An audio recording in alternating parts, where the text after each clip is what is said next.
추수감사주를 맞이해서 하나님 예배하는 우리 모든 성도 여러분에게 하나님의 크신 축복이 함께 하시기를 주의 이름으로 축원을 드립니다. 지난 목요일인가 제 아내가 앉아있다 갑자기 이렇게 말합니다. 여보, 이번 주 설교 제목이 뭐냐? 그래서 여호와께 감사하라는 제목을 잡았다 그랬더니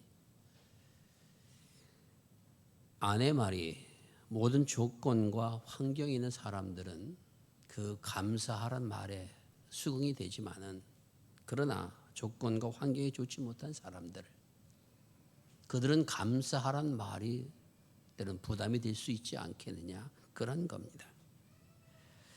능력이 없는 부모를 만났거나 그래서 공부를 제대로 하지 못하고 자신도 능력 없게 살아가고 있는 그 사람이 하나님 앞에 감사하라는 명령을 들었을 때 과연 감사할 수 있겠는가? 그보다는 왜 하나님, 나의 부모는 저렇게 못난 부모를 내가 만나게 하셨습니까? 나는 왜 이렇게 다른 사람들보다 왜소하게 태어나게 하셨습니까? 내 머리는 왜 그렇게 나쁘게 만드셨습니까? 라는 불평이 더 많이 나오지 않을까라는 것입니다. 그보다도 더한 좋지 못한 환경에 있는 사람이 고아원에서 자랐던 삶의 투정 속에 살아왔던 그러한 사람이 이 제목을 듣고 하나님 앞에 왜 하나님 나는 고아로 살게 하셨습니까? 이런 불평들이 나오지 않을까 하는 것입니다. 우리는 하나님께서는 전능하신 하나님, 사랑의 하나님, 위로의 하나님, 능력의 하나님이라 이렇게 고백하고 있습니다. 하나님에 대해서는 긍정적인 이미지가 많이 있습니다. 물론 하나님께서 화를 내신다라고 하는 그런 표현들도 많이 있지만 그래도 하나님은 내게 좋으신 분이라고 그렇게들 많이 생각합니다. 그 말은 사실이기도 합니다. 그러나 여러분, 하나님은 당신의 아들을 십자가에 내어주신 분이시라는 사실을 우리가 따로 한번 생각해 봐야 됩니다. 우리가 성경을 읽으면서 하나님께서 독생자를 우리 죄를 위하여 내려주셨다, 그렇게 우리가 쉽게 고백합니다만 여러분의 가장 사랑하는 아들, 하나뿐이 없는 아들을 아무리 위대한 일을 한다 할지라도 제물로 내어준다는 사실, 그것을 지켜보고 있는 하나님이라는 사실이 우리를 두렵게 하기도 합니다. 사실 우리 보통 사람으로서 상상도 할 수 없는 그런 일이라고 하는 것을 우리 모두가 알고 있습니다.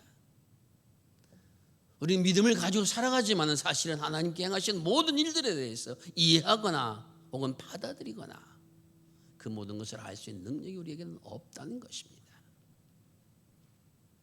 왜 그렇게 행하셨는지 우리의 지식으로 경험으로 이해되는 것도 있지만 사실은 그렇지 못한 것들이 더 많다라는 겁니다. 이러할 때 우리 어떤 믿음을 가져야 될 것인가? 저는 하나님께 행한 모든 일들 속에는 그 뿌리가 어디에 있는가? 하나님의 사랑에 있다라고 하는 것을 말씀을 드립니다. 비록 우리가 바라보는 것에는 부정적인 모습도 있을 거고 좋지 못한 모습이 우리의 삶에 있을 수도 있지만 그 모든 삶의 근거에는 하나님의 사랑의 뿌리를 두고 우리에게 행하신다라고 하는 것은 분명하다는 것을, 이것을 믿는 것이 우리의 믿음이어야 한다는 것입니다. 그것은 나를 향하신 하나님의 사랑하심 속에서도 내가 세상을 살아가는 동안에 항상 기쁘고 즐겁고 그리고 행복하고 그런 인생을 살아왔니? 그렇지 않습니다. 때로는 질병에 걸리기도 하고 때로는 사업에 실패해서 어려움을 겪기도 하며 인생의 수많은 고비고비를 살아왔는데 이것이 무엇이냐? 이러한 나를 그 하나님이 사랑하시고 돌보아 계시다라고 고백할 수 있겠는가? 믿음이 없이는 그것은 불가능하다는 겁니다. 저도 우리가 이해되지 않는 여러 가지 일들을 만난다 할지라도 하나님은 나를 사랑하셔서 나를 그곳으로 인도하여 주시는 분이시란 이 믿음의 고백서, 그래도 주님을 사랑할 수 있음이다라고 고백하는 것, 이것이 우리의 믿음이어야 된다는 것입니다.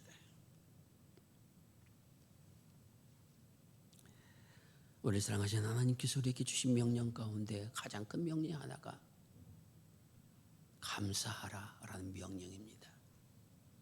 사실 감사는 어떤 조건과 자기 원하는 그 이루어지면은 누가 뭘 하지 않아도 감사하다고 그렇게 고백할 수가 있는 겁니다.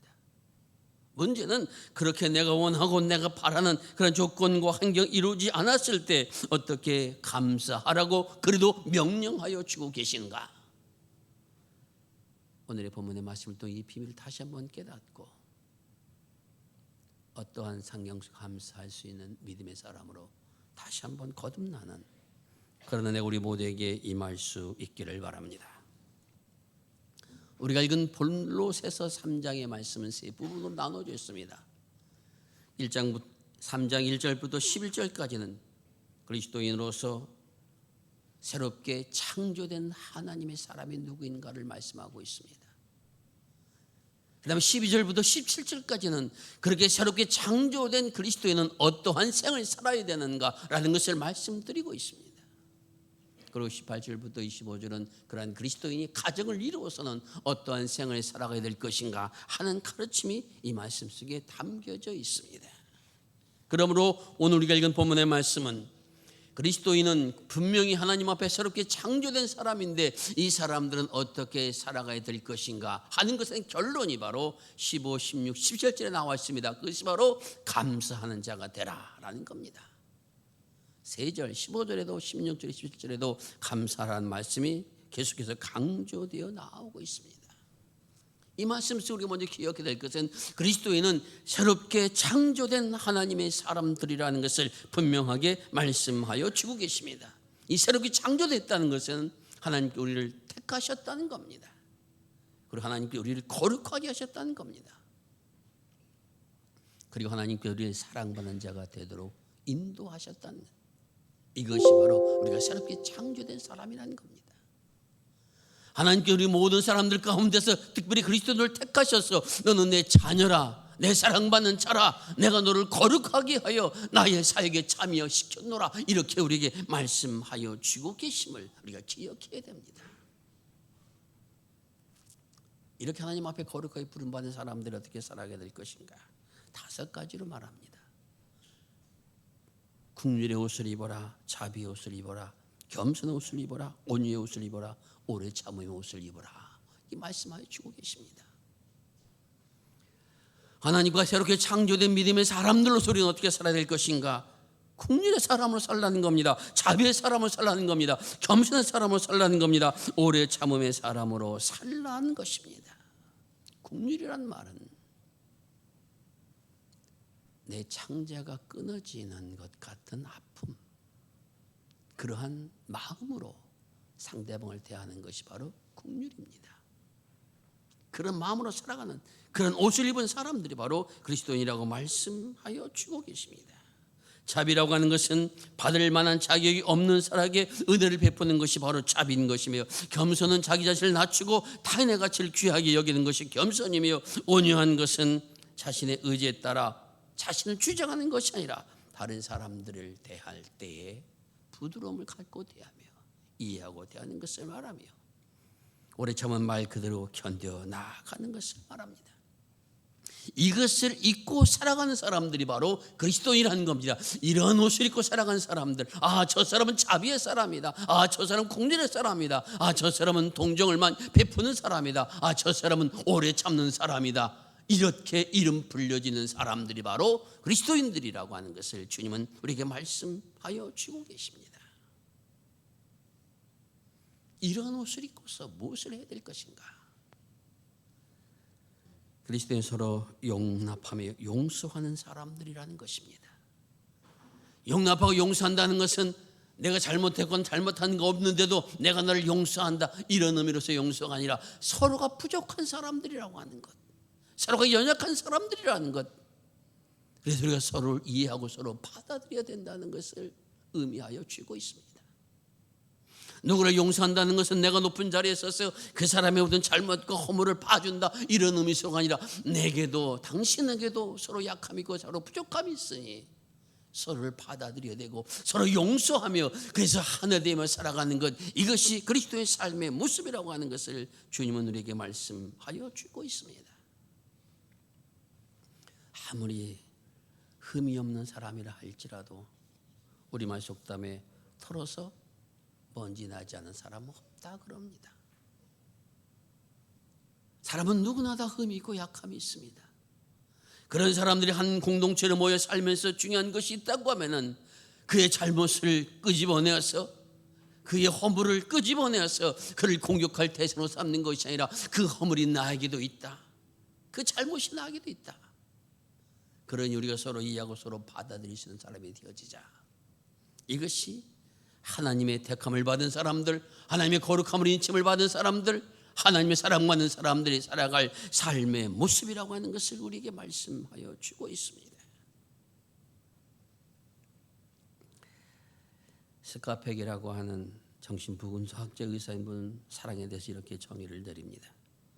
자기 자신이나 혹은 타인의 정신적 성장을 도와줄 목적으로 자기 자신을 확대시켜 나아가려는 의지이다. 사랑은 힘이고 사랑은 에너지이다. 그렇게 표현하고 있습니다. 그리스도께서 의지를 가지시고 당신을 버려서 우리를 구속하여 주셨던 이것이 사랑이라는 겁니다. 오늘 누가 사랑한다든가 혹은 누구를 용서한다든가 이해한다든가 받아준다라고 하는 것은 의지와 결단과 노력이 있어야 됨을 말씀하여 주고 계십니다. 이러한 믿음의 사람들이 사랑과 긍휼과 자비의 옷을 입고 오래 참의 옷을 입고 그 다음에 서로 용서하고 서로 받아주고 그리고 나서 맨 마지막에 주신 명령이 어떤 것인가? 감사하는 자가 되라는 명령입니다. 다시 말씀드리면 감사하는 자가 되는 것, 이것이 그리스도인들이 가져야 할 마지막 덕목의 모습이라고 하는 것을 주님은 말씀하여 주고 계십니다. 아까도 말씀드린 것처럼 내 모든 것들이 잘 풀려지고 내가 원하는 기도가 응답되어지고 그러면 감사하지 말라도 감사할 수가 있을 겁니다. 그러지 못할 때 어떻게 감사할 수 있는 사람이 될 수 있겠는가 하는 것입니다. 그 첫 번째가 그리스도의 말씀인 너희 마음에 풍성하게 거하게 하라는 겁니다. 이 말씀이 가진 뜻은 내가 좋지 못한 상황 속에서도 감사의 힘이 어디에서 나오는가? 하나님의 말씀의 법이 내 안에 있어서 내 삶 속에 풍부하게 있어서 그럴 때 하나님에 대한 감사의 고백이 나올 수 있다고 하는 것을 우리에게 말씀하여 주고 계십니다. 감사는 우리의 힘과 의지로 되는 것이 아니라 모든 환경과 조건을 넘어서 감사하길 원한다면 하나님의 말씀으로 내 마음을 채워 나가야 된다는 것입니다. 그 말씀으로 나의 삶에 순종을 해봐야 된다는 겁니다. 그리고 깊이 묵상함으로써 그 말씀의 의미가 무엇인가, 그 말씀의 능력이 무엇인가 하는 것을 깨달아 알 수 있는 이러한 우리들의 노력들이 있어야 된다고 하는 것을 주님은 말씀하여 주고 계십니다. 그저 감사합니다 고백 그 말 한마디 한다는 것도 쉽게 되는 것이 아니라는 것을 우리에게 말씀하여 주고 있습니다. 둘째는 지혜로 가르치라 말씀하십니다. 지혜로 가르치는 말씀은 하나님의 말씀에 뿔을 두고 살아가라는 것입니다. 그 말씀이 내게 생명을 주며 그 말씀이 내게 은혜가 되며 그 말씀이 내게 능력이 된다라고 하는 것을 기억하고 거기에 나의 삶의 근거를 두고 살아가는 삶이 되면은 어떠한 상황 속에서도 감사할 수 있는 사람으로 주께서 만들어 주신다라고 하는 약속의 말씀인 것입니다. 그리고 그래도 마음에 행복과 기쁨이 없다면 신령한 노래와 시와 찬미를 하나님 앞에 찬양하라 이렇게 말씀하십니다. 노래를 부르라는 겁니다. 찬양하라는 겁니다. 아니 목사님 기분도 나쁜데 무슨 찬양이 나옵니까? 누가 나에게 좋지 못한 일을 해서 마음에 상처를 받았는데 무슨 찬양이 사실 그렇습니다. 그때 필요한 것이 뭡니까? 의지라는 겁니다. 주님 나는 지금 마음이 괴롭습니다. 그래도 하나님의 말씀을 내 안에 채워야만이 내가 감사한 자가 되기를 원하니 그래도 내가 한번 말씀을 보겠습니다라고 꿇어 앉아 말씀을 읽고 또 읽고 묵상할 수 있는 그런 의지를 믿음의 사람들이 가져야 된다는 겁니다. 그리고 또한 힘들어도 내가 노래를 잘못해도 찬양하는 자에 감사할 수 있다고 말씀하셨으니 내가 한번 찬양하는 자가 되겠습니다라고 찬양을 부른다는 겁니다. 이렇게 하는 가운데 성령께서 우리의 마음을 하나하나 변화시켜 주셔서 감사하는 자로 만들어 주신 역사가 일어난다는 것입니다.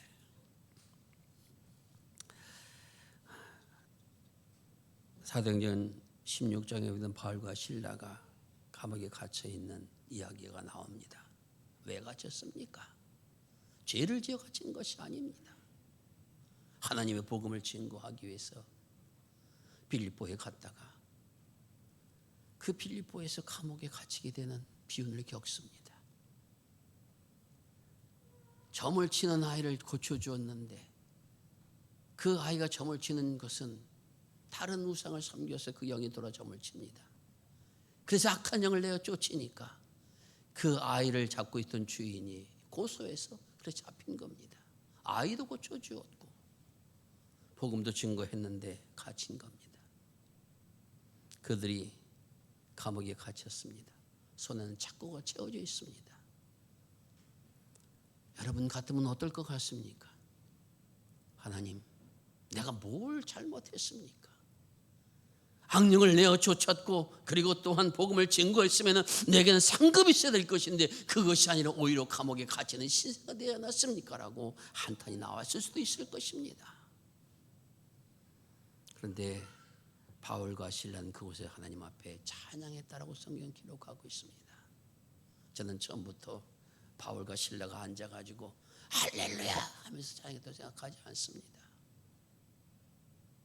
하나님의 말씀에 의지해서 말씀을 보고 시와 찬미를 부르라고 했으니까 자신이 좋아하는 찬양을 처음엔 불렀을 겁니다. 그렇게 작은 소리 읊조리는 가운데 점점 더 마음에 평화가 오고 하나님의 성령으로 채워졌을 때 온 사람들이 다 듣는 찬양의 소리가 울려 퍼지고 철장이 무너지고 그곳에서 나오게 된 놀라운 역사가 임하는 것을 사도행전 우리가 분명하게 전하여 주고 있습니다. 여러분, 세상에 많은 불평과 불만이 있을 때, 왜 나 삶은 이렇게 힘들다고 여겨졌을 때 하나님의 말씀을 한번 깊이 보시고 하나님 앞에 나와서 비록 내가 제대로 부르지 못한다 할지라도 내가 좋아하는 찬송을 한번 10번이고 20번이고 부르면서 주님 나도 감사하며 사는 자가 되길 원합니다라는 고백을 가질 때 성령께서 그 마음에 찾아와 주셔서 마음의 평안과 기쁨을 허락하시며 적어도 그 시간 물러날 때는 하나님 감사합니다 고백이 나올 수 있도록 은혜를 허락하여 주시리라 믿습니다. 우리 모든 그리스도인들이 마지막 이루어나갈 성품이 바로 감사합니다. 그러나 이 감사는 우리 심과 지혜로 되는 것이 아니라 하나님께서 그 마음을 심어주시는 것입니다. 그 마음을 얻도록 우리의 노력도 필요합니다. 우리는 우리의 마음을 긍휼과 자비와 겸손 온유와 오래 참음으로 단장하고 서로 용서하고 사랑으로 하나 되어서 시와 찬미를 부르 말씀 앞에 거할 때 성령께서 오늘 우리들을 감사의 자리로 인도하여 주시며 축복의 자리로 은혜를 허락하여 주시리라 믿습니다. 올해는 우리 모두가 어려운 시간을 보내왔습니다. 감사의 제단을 쌓으면서 올해는 사실은 감사보다는 불평이 많은 그런 일들이 우리에게 많았을 것입니다. 하지만 이 제단을 쌓는 것도 우리의 의지와 우리의 노력이며 그럼에도 불구하고 하나님 감사합니다는 우리의 고백이며 신앙입니다. 이렇게 하나님 앞에 감사하며 고백하며 나갈 때 주님께서 이렇게 우리를 축복하시며 또한 우리의 모든 삶 속에 하나님 주신 적이 무엇인가를 더 깨달을 수 있도록 은혜를 허락하여 주심으로 어떠한 상황 굴하지 않고 나갈 수 있는 믿음의 사람으로 세워주시리라 믿습니다. 사랑하는 여러분, 감사함으로 그의 문에 들어가며 찬송함으로 그의 궁정에 들어가서 하나님 앞에 감사하며 하나님을 송축하는 이 생을 통하여 하늘의 평안과 기쁨과 축복을 맛보는 내가 오늘 감사절 예배를 드린 여러분 모두에게 여러분의 가정 위에 임할 수 있기를 주의 이름으로 축원을 드립니다. 기도하겠습니다.